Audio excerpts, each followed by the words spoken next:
tak sayang tak berling ada gading lepas dah turang yang para binen tuan ini berling pak terminggu usin hayu lepas na.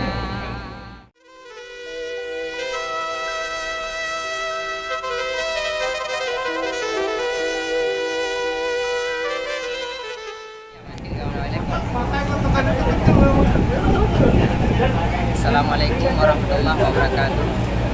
Jadi pada hari ini kami beserta saya sebagai pembawa acara adat Aceh dan ini dengan ya Mas Bari untuk pemangku adat Jawa. Jadi pada urutnya perpaduan antara adat Aceh dan adat Jawa. Semangat rahmat meriki dari ilahi kena urunya tiba urunya wadik lagi baru mengkauski kena acara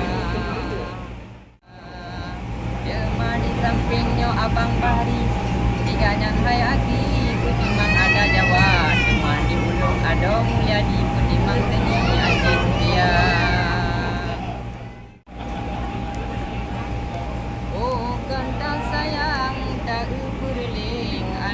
Gading lepas dah turang yang para binen tuan ini berling pak terminggu usin hayu lepas na.